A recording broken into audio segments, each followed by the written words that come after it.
Chilli powder అన్ని రకాల వంటలకు పచ్చళ్లకు సరైన chilli powder. No colour, no chemicals.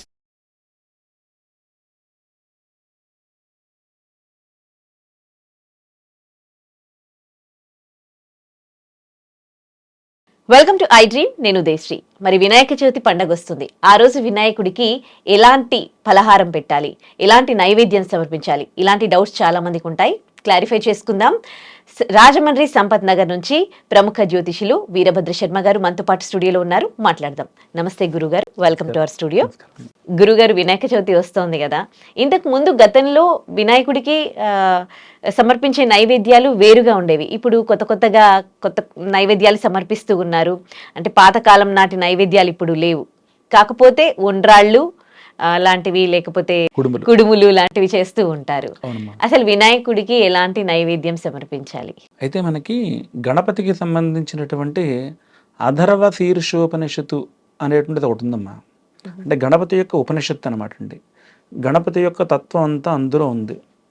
ఓం లం నమస్తే గణపతయే త్వమేవ ప్రత్యక్షం తత్వమసి త్వమేవ కేవలం కర్తాసి త్వమేవ కేవలం హర్తాసి త్వమేవ సర్వం ఖల్విదం బ్రహ్మాసి అని గణపతి యొక్క తత్వం అంతా వచ్చిన తర్వాత అందులో ఫలశ్రుతి అని చెప్పబడింది. ఆ ఫలశ్రుతిలో యోమోదక సహస్రేణ యజతి సవాంఛిత ఫలమవాప్నోతి అని చెప్పబడింది ఫలశ్రుతిలో. అంటే ప్రధానంగా మోదక నివేదనే స్వామివారికి ప్రీతి అండి. మోదకం అంటే ఉండ్రం, గుండ్రంగా ఉండేటువంటి ఉండ్రం. మన యొక్క బ్రహ్మాండం, మన యొక్క భూగోళం ఎలా ఉంటుందో ఆ ప్రకారంగా భూమంతా గుండ్రంగా ఉంటుంది. అందుకోసమనా మోదకం? అందుకోసమని కాదండి. ఈ యొక్క భూగోళం, ఈ యొక్క భారతదేశం అనుకోండి, లేదా మొత్తం ప్రపంచం అంతా అనుకోండి, ఇదంతా కూడా బాగుండాలి. ఇందులో ఉన్నటువంటి వాళ్ళందరూ కూడా బాగుండాలి. ఎవ్వరికి కూడా హాని జరగకూడదు. సమస్త ప్రకృతి, సమస్త జనులు సర్వే జనా సుఖినో భవంతు అనేటువంటి శాస్త్రం రీత్యా ఆ యొక్క బ్రహ్మాండం అందులో ఉందండి. ఆ ప్రకారంగా తయారై ఉన్నటువంటి ఆ యొక్క ఉండ్రం, మోదకం, అది నివేదన పెడతారు స్వామివారికి. అందులో మళ్ళీ అంటే ఉత్తి పిండితో చేసేటువంటిది ఒకటే కాదండి. అందులో కొబ్బరి నూజుతో చేసినటువంటిది అందులో మోదకంలో పెట్టి, అంటే బూరిలో పూర్ణం ఎలా పెడతారో అలాగే ఈ యొక్క ఉండ్రంలో ఆ యొక్క కొబ్బరి నూజు పెట్టి తయారు చేసి అది గణపతికి నైవేద్యం పెడతారు. అంటే ప్రధానంగా 21 ఉండ్రాళ్ళు, మోదకాలు నైవేద్యం పెట్టమని చెప్పి శాస్త్రం. ఏకోన వింశతి అంటే సాధారణంగా ఎప్పుడు కూడా ఏ దేవత ఆరాధన చేసినా సరే 16, 27 ఇలాగ చెప్పబడ్డాయి. పంచభక్ష ప్రమాణాలు అంటే 5 రకాలైనటువంటి షడ్రసోపేతాలు చెప్పబడ్డాయి. అయితే గణపతికి మాత్రం ప్రధానంగా విశేషంగా 21 కుడుముల్ని నివేదనగా పెట్టాలి, మోదకాలు నివేదనగా పెట్టాలి.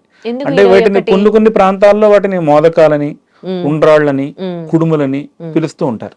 ఎందుకు 21? ఏంటి 21 అనేది? ఏంటి అసలు? అంటే మనం ఇందాక చెప్పుకున్నటువంటి స్థితిలోనే 21 రకాలైనటువంటి పత్రికనే మనం స్వామివారికి సంబంధించి చెప్పబడిందండి. అంటే గణపతిని ఆరాధన చేసినప్పుడు షోడశోపచార పూజ అంటే 16 ఉపచారములతో అర్చన ఎలా అయితే ఉందో, ఏకోన వింశతి అంటే 21. అంటే మనకి హోమాలు చేసినప్పుడు యజ్ఞం పంచదశ ఆగారౌ 2 త్రిపరిదయ సర్వం వింశతి అని చెప్పనేదని యజ్ఞయాగాదులు చేస్తే కనుక ఒక కారిక ప్రకారంగా 4 పక్కల కూడా పెట్టేటువంటి సమిధుల గురించి చెప్పబడిందండి. అంటే యజ్ఞం పంచదశ అంటే యుద్ధం అనేటువంటి దాన్ని ఒక దాన్ని కట్టి దాన్ని 15 సమిధులు దాంట్లో ఉంచుతారు. ఆగారౌ 2 అంటే 2 పూర్వస్థానంలో పెట్టారంటారు. త్రిపరిదయ అంటే అన్నీ కలిసి మొత్తం ఏకోన వింశతి అయ్యాయండి. ఇవి ఏం చేస్తాయంటే కనుక మనకున్నటువంటి ఈ యొక్క 4 సముద్రాలని కూడా తెలియపరిచినట్లుగా చేస్తారు హోమగుండాన్ని. అక్కడ కూడా మళ్ళీ సర్వే జనా సుఖినో భవంతు అనేటువంటి శాస్త్రమే అందులో ఉంది తప్ప మనం ఒక్కళ్ళమే బాగుండాలని చెప్పి చేసేటువంటి కార్యక్రమాలు కావండి.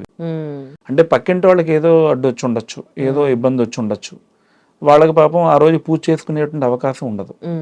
వీళ్ళు గృహంలో ఈ యొక్క స్వామివారికి చేసినటువంటి పూజ చేసి ఆ యొక్క ఉండ్రాళ్ళ ప్రసాదాన్ని వీళ్ళు అందరికీ పెట్టడం కోసం చేసేటువంటి క్రతువుగా కూడా దాన్ని కొన్ని ఎక్కువ చేయడం వల్ల అందరికీ పంచిపెట్టుకోవచ్చు అనేటువంటిది ప్రమాణం. ఓకే. అంటే ఏదో ఉండాలి ప్రసాదం కదా అని చెప్పి 4-5 చేసేసుకుంటే పాపం మిగతా వాళ్ళకి ప్రసాదం పెట్టడానికి అవకాశం ఉండదు కదండి. ఓకే. కొంతమందికి సాగింది, కుదిరింది, వాళ్ళు 1000 ఉండ్రాళ్ళు చేసిన నైవేద్యం పెట్టచ్చు. ఓకే. మరి కొంతమందికి సాగలేదు, మరి అప్పుడు వాళ్ళు ఏం చేయాలి? కనీసం 21 పెడితే కనుక ఆ ఇంటి పక్కాళ్ళకి కుదిరినటువంటి వాళ్ళకి ప్రసాదంగా పెట్టుకోవడానికి అవకాశం ఉంటుందండి. ఓకే. కొంతమంది పూజ చేస్తారు కానీ పూజ చేసేటప్పుడు ఏం చదవాలి, ఎలా మొక్కాలి అని అసలు ఏమీ తెలీదు వాళ్ళకి. అంటే ఇప్పుడు వినాయకుడి పూజ చేసేటప్పుడు దేవుడికి ఎట్లా నమస్కరించాలి, ఏం చదువుకోవాలి? గణపతికి సంబంధించండి షోడశ నామాలు అని చెప్పనేసి చెప్పబడ్డాయి.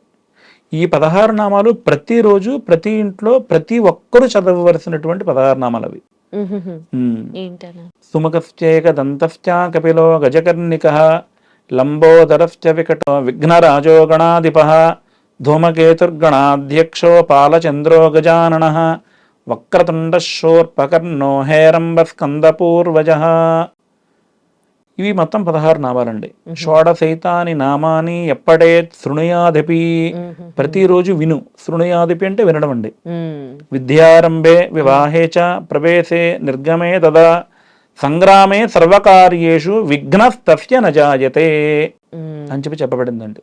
కొంతమంది చదవలేని వాళ్ళకి ఏమైనా చిన్నగా ఏమైనా ఉన్నాయా షార్ట్ కట్లు? అంటే ఈ 16 ప్రతి ఒక్కరూ కూడా చదువుకోవాలని చెప్పి శాస్త్ర ప్రకారంగా విధించబడిందండి. అంటే కనీసం ఇంట్లో ఒక 4 సభ్యులు ఉండొచ్చు, 5 సభ్యులు ఉండొచ్చు, 2 సభ్యులు ఉండొచ్చు. అంటే ఏదో ఒకరికైనా కనీసం ఈ 16 నామాలు వచ్చి ఉంటే కనుక వారు చదువుతుంటే మిగతా వాళ్ళు కనీసం ఎప్పటే శృణుయాదపి వినాలి అని చెప్పి శాస్త్రం. అంటే ఈ మంత్రం చెప్పేటప్పుడు ముందుగా మంత్రపుష్పం అంటారండి ఇది గణపతికి సంబంధించి. మంత్రపుష్పం చెప్పడానికన్నా ముందు మంగళ హారతి ఉంటుంది. స్వామివారికి హారతి ఇచ్చినప్పుడు ఘంటానాదం చేస్తే తర్వాత హారతి ఇస్తాం. అంటే ఆ ఘంటానాదాన్ని అందరూ కూడా వచ్చేసి హారతి స్వీకరించి తర్వాత మంత్రపుష్పం ఈ నామాలు చెప్తారు. ఈ నామాలు చెప్పేటప్పుడు ఎప్పటే శృణుయాదపి అందరూ విని నమస్కారం చేసుకుంటే ఓకే వారందరికీ కూడా చదివిన ఫలితమే. ఓం గం గణపతయే నమః అని కూడా సింపుల్ గా కొంతమంది చదువుతారు కదా అమ్మా. అంటే దాని వల్ల ఎటువంటి ప్రయోజనాలు ఉన్నాయి? అది ఒక్కటి చెప్తే సరిపోతుందా? అంటే గణపతికి సంబంధించినటువంటి బీజ మంత్రం అండి గం అనేటువంటిది. అంటే సాధారణంగా కొన్ని చోట్ల బీజాక్షరాలు అనేటువంటి వాటిని బహిర్గతంగా చెప్పకూడదని చెప్పి శాస్త్రవచనం. అయితే ఓం గం గణపతయే నమః అనేటువంటి దాంట్లో పూర్ణ బీజాక్షరాలు ఏం లేవు. అంటే గణపతికి సంబంధించినటువంటి ఒకనొక బీజాక్షరం ఉంది. సో గం గణపతయే నమః చెప్పుకోవడం తప్పులేదు. ఇప్పుడు ఉదాహరణకి ఇప్పుడు కాణిపాకం గణపతి యొక్క ఆలయంలో స్వామివారి యొక్క దర్శనానికి వెళితే కనుక ఓం గం గణపతయే నమః అనేటువంటి పదాన్ని వాళ్ళు చెప్తూ ఉంటారు. మనం తిరుమల వెంకటేశ్వర స్వామి వారి సన్నిధిలోకి వెళితే కనుక ఓం నమో వెంకటేశాయ అనేటువంటి దాన్ని కూడా వాళ్ళు చెప్తూ ఉంటారు. అంటే వెనకాల మనం పఠన చేస్తూ ఆ మంత్రం పారాయణ చేస్తూ ఆ మూర్తిని దర్శనం చేసుకోమని చెప్పి శాస్త్రం ఉంది. సో 16 నామాలు ఇలా కుదరని పక్షంలో ఓం విఘ్నేశ్వరాయ నమః అన్నా ఓకే, ఓం గం గణపతయే నమః అన్నా ఇబ్బంది ఏమీ లేదు. ధన్యవాదాలు గురుగారు. ధన్యవాదాలు. మీకు కూడా వినాయక చవితి పండగ రోజు ఆ పండగ ఎలా జరుపుకోవాలి, పండగకి సంబంధించి మీకు ఎలాంటి డౌట్స్ ఉన్నా కానీ కింద స్క్రోల్ అవుతున్న నంబర్స్కి కాల్ చేసి గురుగారితో మాట్లాడండి. నమస్తే.